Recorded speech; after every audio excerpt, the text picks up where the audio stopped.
সর্বপ্রথম আল্লাহ তাআলার কাছে শুকরিয়া যে কন্টিনিউটা করতেছি।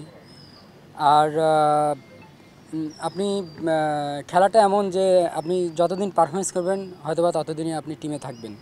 তো এখানে লক্ষ্য একটাই যে পারফরমেন্স। তো আমিও চেষ্টা করি যে সবসময় যে নিজের যে ডেডিকেশন আছে ওইটা ধরে রেখে পারফরমেন্স করার জন্য। না, সাকিব ভাই তো আমার দেশেরই মানুষ। তো দেশের হয়ে কেউ যদি ভালো কিছু করে আসলে এটা পোস্ট দেওয়াটা আমিও মনে করি এটা মানে গ্রহণযোগ্যতা। এটা অনেকেই পোস্ট দিছে, সাকিব ভাইও দিয়েছে। এটা ভালো লাগার বিষয় যে একজন বড় প্লেয়ার যখন আপনি নিজ দেশের প্লেয়ারদেরকে নিয়ে ভালো ভালো বার্তা দিবে, আসলে এটা একটা ভালো লাগার বিষয়। তো আমি সবসময় মনে করি যে আমাকে নিয়ে যারা এরকম পোস্ট দেয় বা যারা আমার কাছ থেকে আশা করে, আমি যেন তাদের আশাটাকে ফুলফিল করতে পারি ইনশাল্লাহ। না, একটু আপনি সামনের বছর আমাদের হয়তো বা বেশ কিছু টেস্ট আছে 12টার মতন।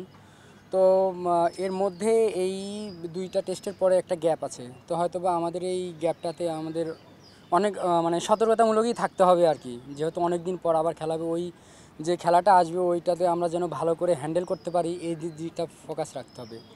আর যাদের গায়ে টেস্ট ক্রিকেট তকমাটা লাগে, আসলে এটা কি করে লাগে আমার জানা নাই। তো আমার কাছে মনে হয় যে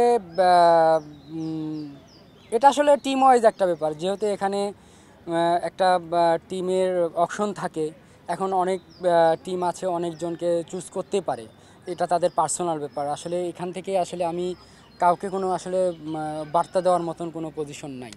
না, এখানে তো রোমাঞ্চিত হওয়ার কিছু নাই। এখানে অ্যাজ এ উনি একজন বড় স্টার, এখন যদি বাংলাদেশ ক্রিকেট বোর্ড তাকে কোচ দেয়, অবশ্যই এটা এটা আসলে আমাদের আমরা অ্যাজ এ এটা ক্রিকেট বোর্ডের সিদ্ধান্ত হবে যে আমাদেরকে যেই কোচ আসবে আমাদের তাদের সাথেই কাজ করতে হবে।